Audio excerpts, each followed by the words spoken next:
Joining me now is Republican Congressman Adam Kinzinger of Illinois.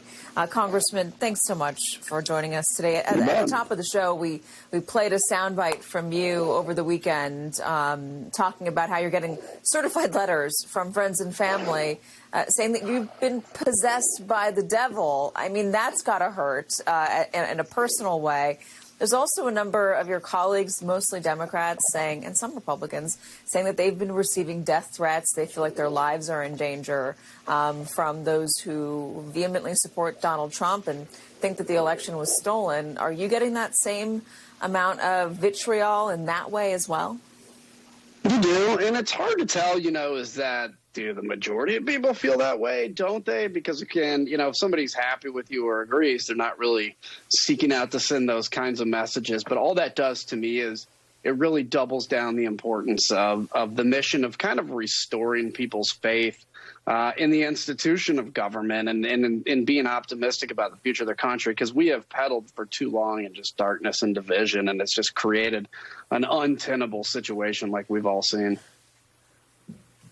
You've said that Republicans are in need of an intervention. What exactly do you mean by that? Well, I mean, look at it. We just have to look at where the Republican Party has come from. The party that freed the slaves, the party that fought for women's suffrage, the party that took down communism and had really a clear-eyed view of the future of the country and what conservatism could do about giving opportunity to a kid born in the inner city, same as a kid born in the suburbs. The problem is lately, all we've been talking about is darkness and division and, trying to appeal more to the Proud Boys than to the suburban moms. And that's a big problem, not just because of the health of the party. I mean, the health of the party, in my mind, is secondary to the health of the country, because the health of the country has suffered. We need two solid, functional parties to have real debates. You are using your money to help solve this problem, or at least trying to. Tell me about this new PAC that you're launching. Yeah, so on countryfirst.com with a one, I launched a video yesterday, and it really started out as just wanting to get the video out there, which says, really to my fellow Republicans, look where we've come from in a good way, but look where we've been. And here's an optimistic view of the future. But the outpouring, the response has been pretty incredible of people that have, felt disaffected from Republicanism, some Democrats that say we need a healthy Republican Party. And I think a lot of people that are sitting there on the edge going, man, I'm thinking about leaving. I don't have a home to go to. And it's presenting that alternative to say we're a GOP that's not about Trump first. It's about country first, real basic stuff, but has been lost in kind of the malaise of the last few years.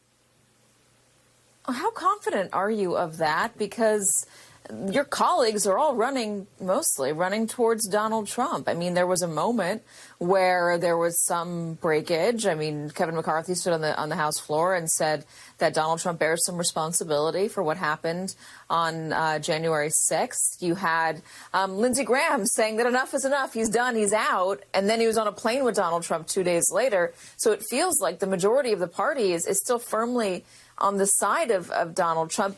Is this going to mean a split within the Republican Party? There will be like a Trump party, a MAGA party, Patriot Party, whatever he wants to call it. And then what was left of the Republican Party?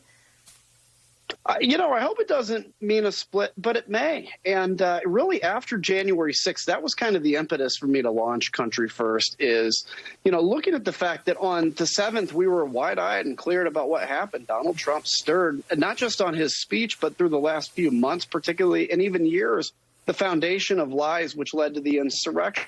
I mean, we talk about our support for law enforcement. You had 1,500 law enforcement doing literal hand-to-hand combat with Trump supporters, getting beaten and all that kind of stuff. And we saw that wake up, but then kind of trending back to, well, we need Donald Trump to win again. And look, the bottom line is this: winning an election is important, but it's secondary to winning this country. And if it has to take an open battle within the GOP, then that's what it's going to have to take, because a Republican Party under Trump first policies is just not going to work. Kevin McCarthy is meeting with Marjorie Taylor Greene. Kevin McCarthy, as we said at the top, met with Donald Trump. Donald Trump called Marjorie Taylor Greene and expressed support for her. Do you have any expectation that he's going to, I don't know, take her off the education committee at the very least, or tell her, I mean, what could he possibly tell her? Well, it's kind of this weird moment we're in. He can take her off the committee, and I think he should. I think she should be prevented from caucusing with us, even though we can't stop her from calling herself a Republican. But we're in this moment where somebody like Marjorie Taylor Greene, who says crazy stuff, whether she believes it or not, I don't know, but she becomes instantly famous. That's all she wants. She wants to be famous and raise money off this. She's probably raised a ton, and everybody knows her name. And that's been the kind of brokenness of politics lately, is you see these people that want to just go out and be famous, and they don't care about or understand the damage that they're doing to the democracy. And it's time for people to have a place to go, which is why I launched the Country First at countryfirst.com. It's just like, there's so many people that said, I don't know what to do and I don't know where to go. And I don't know where this movement's going, but I know we need a movement, and that's where we're at. Congressman Adam Kinzinger, I know you're getting a ton of requests, but we thank you for coming on this show. Always appreciate a conversation with you. Please come back soon. You bet.